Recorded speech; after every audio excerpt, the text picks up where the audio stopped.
معايا سؤال هجاوب عليه في الاخر.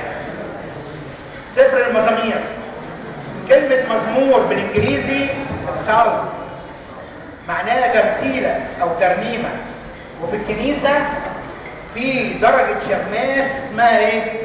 السالتس، معناها مرنم او مرتب. زعلت كتير. سفر المزامير مكتوب فيه 150 مزمور. مين اللي كتبهم؟ مفاجأة بقى، مفاجأة. لا وفي حد تاني. داود كتب كام مزمور؟ 73 مزمور. الباقيين بقى في برضه في المذكرة هتلاقوا التوزيعة بتاعتهم مين اللي كاتبهم. منهم حوالي 40 مزمور بيسموهم المزامير اليتيمة. يعني ايه؟ مش معروف مين اللي كتبها. لأن كان في زمن داود في مرنمين فرق ترنيم وتسبيح بالآلاف، فكانوا بيألفوا. الترانيم دي كانت هي المزامير هي ترانيم للعبادة. في ملحوظة، ساعات نمسك الأجبية نلاقي مزمور مثلا رقمه 76 في الكتاب المقدس رقمه 97 مثلا. فرق نمر جت منين؟ هتلاقوا برضه في المذكرة. في بعض المزامير طبعات ضموا اثنين على بعض، وطبعات ثانية فصلت اثنين من بعض. دي مش مشكلة، المهم ان الكلام واحد، مفيش كلمة اتغيرت. المزمور 151 البروتستانت بيرفضوه، يقول لك مش موجود. لا موجود، والأدلة كانت أقوى دليل سنة 1948. دي بعيدة ولا قريبة؟ قريبة. عشان بيقولوا مش موجود في النسخ القديمة. لقوا في حتة اسمها وادي قمران على البحر الميت في فلسطين آثار ولد مسلم بيرعى معيز، ففي معزة جري اتهبت منه، فبيدور عليها مش عارف مكانها، فلقى مغارات، فمسك طوبة وراح ايه؟ هدفها. سمع حاجة اتكسرت، فرح قال لقيت كنز. دخل المغارة لقى أواني فخار زلع يعني. هو لقى أغلى من كنز، بس هو ما يعرفش. هو اسمه محمد الدين، ما يعرفش ايه اللي هو لقاه ده. لقى كل زلعة جواه لفافة. يعني ايه لفافة؟ لفائف ورق ملفوف. خد واحدة نزل اورشليم وراها لواحد من اللي بيفهموا في الآثار. الراجل انبهر، جبت دي منين؟ قال له ده في كتير قوي. راحوا جابوا مجموعة وبعتوها أمريكا في جهاز اسمه كربون 14. اسمه ايه؟ ده بتاع ناسا بتاع الفضاء. نحط فيه الحاجة يقدر عمرها. قدر عمرهم 1100 سنة 2100 سنة، يعني قبل المسيح بحوالي 100 سنة. ابتدى بقى العلماء يدوروا، لقوا الناس اللي كانوا عايشين في المنطقة دي اسمهم الأسينيين، طائفة يهودية كانوا معتزلين عايشين في تقشف. ويقال ان يوحنا المعمدان لما هيرودس امر باخذ الاطفال، ابوه كان حطه على المسبح، جه ملاك خطفه وودع عند الناس دول اتربى عندهم. عشان كده يوحنا لما ظهر كان ايه؟ بيلبس وبر وبياكل جراد وعسل بقى، عايش عيشه ايه؟ زيهم. كانوا ناس متقشفين جدا. المهم الاثار دي لما فحصوا الورق اللي فيها لقوا اسفار العهد القديم ما فيهاش كلمه متغيره. ولقوا المزمور اللي هو ايه؟ 151 مزمور جميل جدا كاتبه داود النبي. يقول صغيرا كنت في اخوتي وحدثا في بيت ابي. بيحكي ان هو كان اصغر واحد في اخواته، والرب لم يسر بهم. الرب اخذني، خده هو من بيت ابي، خده من بيت ابوه. بيحكي قصته لما قتل جليات. بيقول لك خرجت للقاء الفلسطيني فلعنني باوثانه. بالظبط القصه بتاعت داوود اللي في سفر صموئيل. يقول واخذت سيفه وقطعت راسه. سيف جليات هو اللي قتل جليات. الشيطان جاي يحارب المسيح بالصليب، المسيح هيده بالصليب. مزمور 151 رائع جدا، والكنيسه القبطيه بتصليه في سبت النور ان المسيح انتصر، قتل جليات اللي هو رمز للشيطان. داود النبي كاتب 73 ايه؟ مزمور.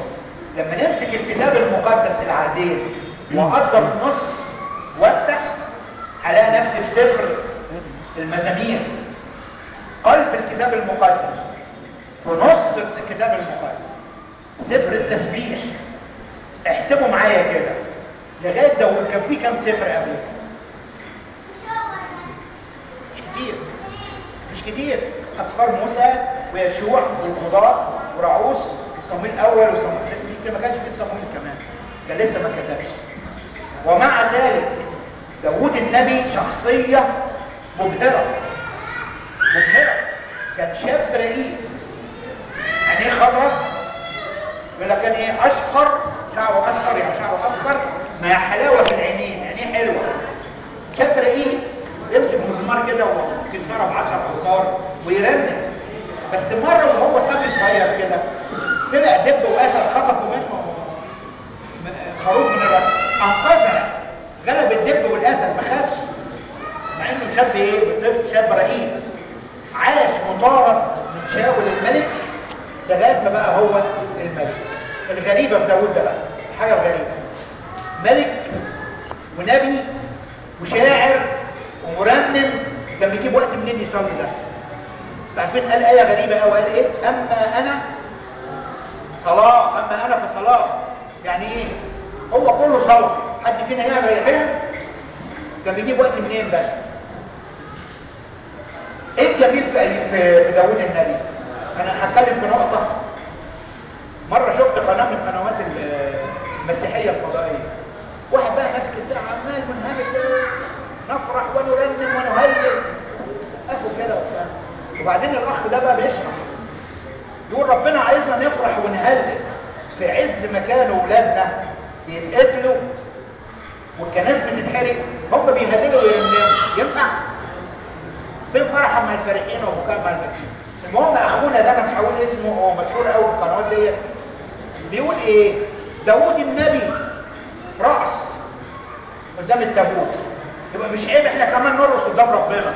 وفي طائف عندهم للاسف ساعات بيجيبوا لقطات البنات عمالين يعملوا كده، حاجه مش حلوه. الناس التانيين يقولوا علينا ايه؟ فاكرينه كفار، مش كده؟ مش دي المسيحيه. الاخ ده انا رديت عليه على فكره عن طريق الفيسبوك. قلت له ايه؟ قلت له انت عجبك في داوود انه رقص، ما عجبكش فيه انه بكى؟ هو رقص كم مره وبكى كم مره؟ ها؟ رقص مره، مش كده؟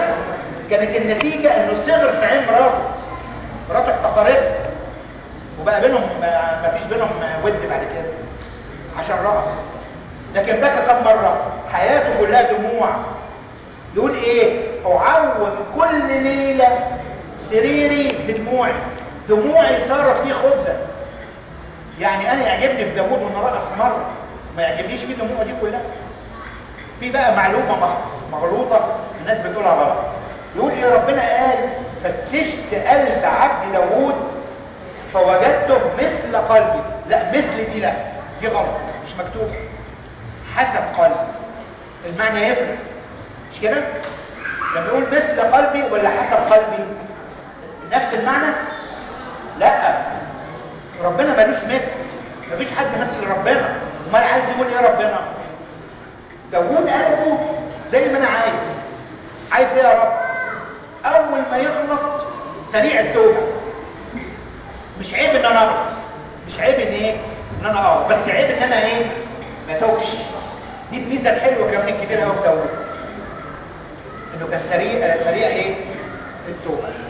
سفر المزامير، سفر التسبيح وسفر التمرين كتبوا داوود النبي ابن يسى البيت لحمي. داوود ابن يسى البيت. يعني ايه بيت لحمي؟ يعني من بيت لحم، زي ما نقول الاسيوطي الصعيدي كده. مزمور 151 اللي اتكلمنا عنه دوت، رغم ان البروتستانت بيعترض عليه لكن موجود عندنا وموجود في الطبعه الكاثوليكيه. الكاثوليك اليوم طبعه بيطبعوا الكتاب المقدس، موجود فيها في اخر اتسمى اتسمى باسم داوود لان هو كاتب اكتر عدد. سامع؟ لان البروتستانت طابعين الانجيل اللي في ايدينا طابعينه البروتستانت. بصوا يا جماعه، الكتاب المقدس ده عشان يطبع مكلف جدا. المفروض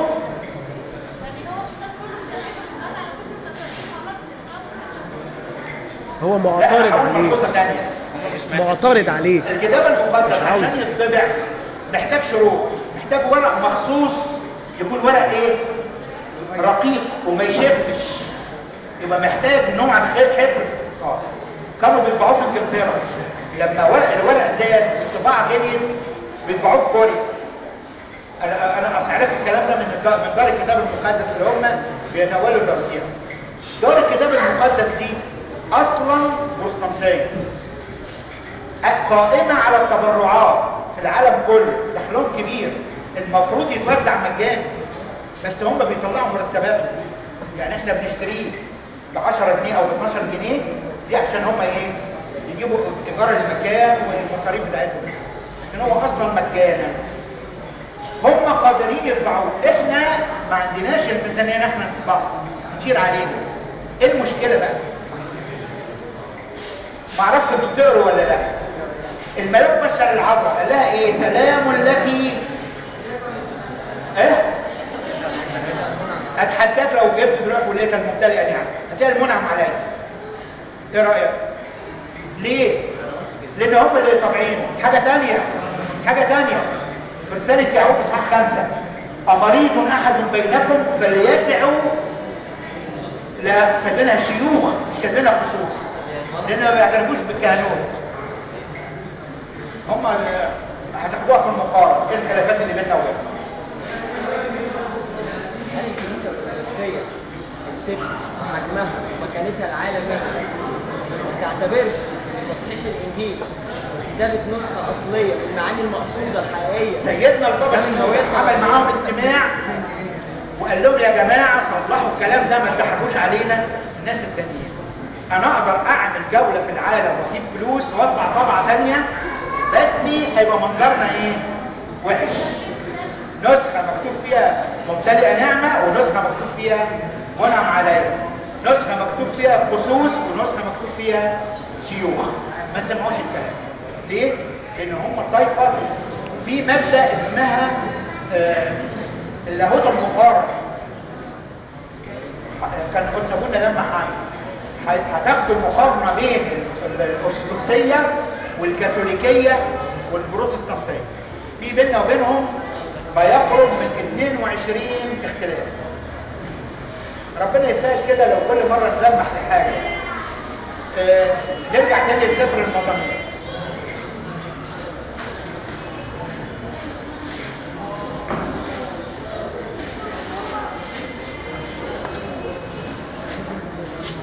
في اول ملحوظه في اول كل مزمور اسم كاتبه. يقول لك مثلا ايه؟ مزمور لداوود، مزمور لآساف، مزمور لهيمان. دول كانوا ناس مرنمين وبيعزفوا على آلات موسيقيه، وبيذكر اسم الآلة الموسيقيه المستخدمه. في كلمه بتتذكر في المزامير اسمها سلام، سين لم الف ت مربوطه، معناها وقفه او نقله موسيقيه. يعني اللحن هنا بايه؟ في الحته دي اللحن هيغير. يعني كلمه سلام دي معناها حركه موسيقيه. استاذ جمال طب بصوا يا جماعه، في ورقه جه سؤال هجاوبه وكفايه بقى انا كانت ضاغط بكلم نفسي. السؤال بيقول ايه؟ هو سؤال كبير قوي. ليه في حاجات في العهد القديم اتحرمت في العهد الجديد؟ حاجات كانت مسموحه في العهد القديم اتحرمت في العهد الجديد. اولا ما كانش في حاجه مسموحه في العهد القديم. يعني اللي اتجوز اثنين ما فيش في العهد القديم حاجه بتقول له اتجوز اثنين، مش كده؟ خدوه بقول لك اتجوز اخته. لا، هو اللي معروف موسى النبي ابوه عمران كان متجوز يكابد وكان يقول لها يا عمتي. طبعا دي ممنوعه. لكن في العهد القديم كان لسه ما فيش شريعه. الكلام ده قبل ايه؟ قبل الشريعه. العهد الجديد بقى السيد المسيح